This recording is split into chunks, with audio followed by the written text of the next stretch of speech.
De la gratitude sur les visages de ces apprenants méritants de l'association islamique Falaïad. Ils viennent de recevoir des parts de fournitures scolaires offertes par l'antenne de Douala. Un moment de reconnaissance à l'endroit des parents, mais aussi du comité d'organisation. Mon cadeau représente beaucoup de choses pour moi. Ça représente l'affection de mon père et de ma mère qui sont contents pour moi d'être parti en classe supérieure avec une moyenne de 13,19. Je suis fière parce que je suis fière parce que mes parents sont aussi fiers de moi parce que j'ai reçu mon examen. Je peux leur dire merci à moi, le chef ami, merci beaucoup. C'est ça que je peux seulement dire. Outre l'excellence scolaire, la commémoration de la naissance du prophète Mohammed a également déroulé le tapis rouge aux veuves musulmanes et non musulmanes, soit 27 au total, des pratiques conformes à l'esprit de la religion islamique. L'un des enfants des maisons du prophète Mohammed était un chrétien. Cela suffit. On ne fait confiance, on ne fait pas confiance à n'importe qui. Si le prophète a adopté un enfant comme son enfant de maison, cela voudrait dire qu'il avait confiance à cet enfant. Et comme anecdote pour signifier ce vivre ensemble qu'a enseigné le prophète Mohammed, paix et bénédiction sur lui, il a toujours accepté l'invitation des non-musulmans, surtout quand cela cadre avec la religion islamique. Mais comment parler du messager de l'islam sans évoquer les valeurs de tolérance et d'endurance? Éprouvé en public par un de ses créanciers, le prophète est resté stoïque et juste.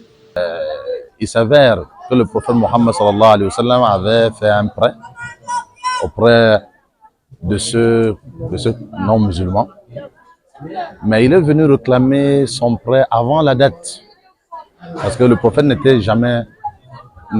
rompait jamais avec ses engagements. Alors il est venu demander son prêt avant la date convenue entre lui et le prophète Mohammed. Mais il est venu agresser le prophète en demandant son dû.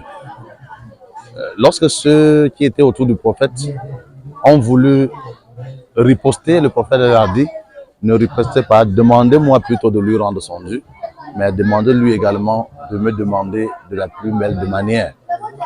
C'est alors que le non-musulman a dit: je n'étais pas venu pour te demander mon dû, mais j'étais venu pour te mettre à l'épreuve. J'ai lu la Torah et j'ai entendu parler de toi. J'ai déjà confirmé tous tes caractères et il ne manquait qu'un seul. On nous a dit dans la Torah que ce prophète qui viendra sera endurant. Une exemplarité aujourd'hui source d'inspiration pour la jeune génération. Entre anecdotes prophétiques et maîtrise des canons de la religion, les apprenants édifient l'assistance en mettant en exergue leur connaissance. Quelle était la déclaration d'Abou Bakr juste après la mort du prophète Muhammad sallallahu alayhi wa sallam? Il a dit: ceux d'entre vous qui adoraient le prophète Muhammad, sachez que Muhammad est mort. Et ceux d'entre vous qui adoraient Allah, sachez que Allah est vivant et il ne meurt pas. Bonne réponse. Des valeurs à domestiquer surtout dans une société camerounaise en perte de repères où on semble avoir écarté les normes et normalisé l'écart. Ce même parfois au détriment des usages républicains. Les uns et les autres n'ont plus l'aspiration commune. Il y a un temps, il s'agissait, n'est-ce pas, de faire flotter haut le drapeau national. Mais aujourd'hui, il est peut-être question des égos surdimensionnés. Il est peut-être question des poches qu'il faut renflouer. On est en train de mettre l'essentiel de côté. Ce qui nous unit, et c'est très dangereux pour notre pays. Parce que n'oubliez pas que le président de la République, il brandissait toujours les lions indomptables comme des exemples et des symboles de cette bravoure, des symboles, n'est-ce pas, de cette excellence.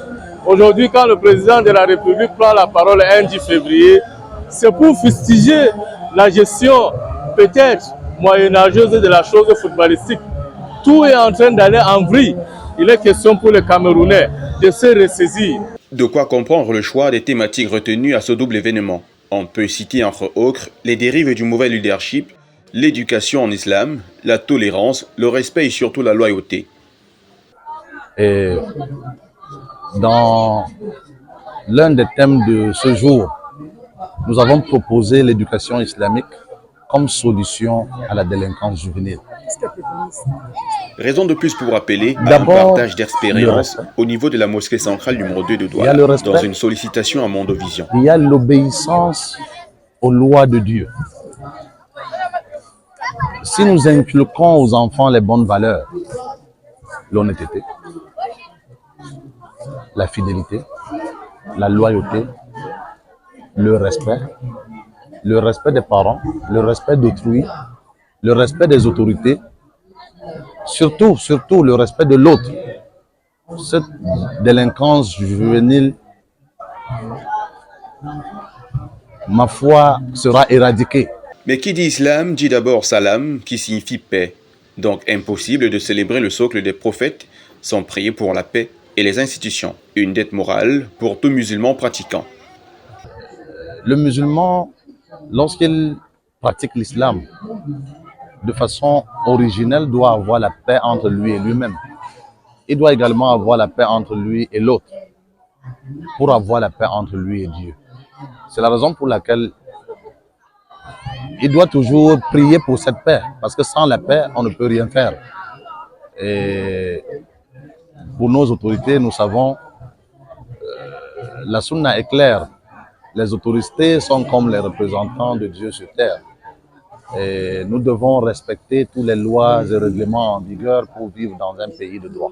De quoi accorder une mention spéciale au secrétaire général de l'association islamique Falahiyat, Cheikh Amin Foundi Nini, pour la parfaite organisation, fruit de son ingéniosité et son sens de management qui peu à peu font tache d'huile au sein de la communauté musulmane du littoral. On a primé l'excellence, on a distribué de l'argent aux veuves et je pense, même dans des différentes interventions, vous avez vu qu'il y a eu, ils ont intervenu sur le vivre ensemble, ils ont intervenu sur la vie des musulmans, comment un musulman doit vivre, quel comportement il doit adopter dans un milieu. Aussi, le problème de l'argent, qui ne doit pas utiliser l'argent illicite, ils doivent utiliser l'argent propre. Sous le regard ému de Cheikh Choumousoudine Swali, représentant du Cheikh Imam Mohamed Morta Mahdi et directeur général de l'association Falahiyat aux côtés du représentant du sultan roi des Bamoun et chef de la communauté Bamoun du Vouri, assisté de son éminence, l'imam Farouk Sine de la mosquée centrale numéro 2 de Douala. Quant aux d'autres grands dignitaires, le comité d'organisation se réjouit d'une mobilisation record. Les souvenirs de cette cérémonie déjà sont les meilleurs parce que au point de vue statistique, humanitaire,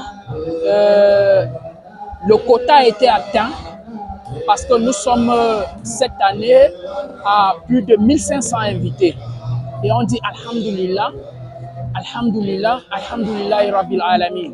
Raison de plus pour appeler à un partage d'expérience au niveau de la mosquée centrale numéro 2 de Douala, dans une sollicitation à Mondovision. Et je crois que notre cher frère musulman Hamid, Cheikh Hamid, est en train de nous faire du merveille. Je pense que, et d'ailleurs sur le plan organisationnel, il nous a prouvé que c'est un manager. Ça, voilà le mot. C'est un vrai manager parce que ce qui vient de se passer, je le lui ai dit qu'au niveau de la mosquée centrale numéro 2, doit apporter son expérience pour que la fête du 12 soit réussie au niveau de la mosquée centrale numéro 2. Créé en 1962 avec pour but la promotion de l'islam originel qui prône non seulement le savoir et sa mise en pratique, mais surtout le savoir-vivre, la tolérance, le pardon, la réconciliation, le vivre ensemble et la cohésion sociale, l'association islamique Falahiyat fut une idée du cheikh Suleiman Ajouji de regretter mémoire. Après son départ pour l'au-delà, son élève, Cheikh Swali Haroun, récupère l'œuvre et la vulgarise dans presque toutes les villes du Cameroun avec des antennes spécifiques dans une dizaine de départements environ. 62 ans après sa création, cette progression fulgurante et irréversible de l'AIF est la preuve irréfutable de la place de choix qu'occupe aujourd'hui l'islam dans les cœurs, les ménages et surtout au sein de la société camerounaise.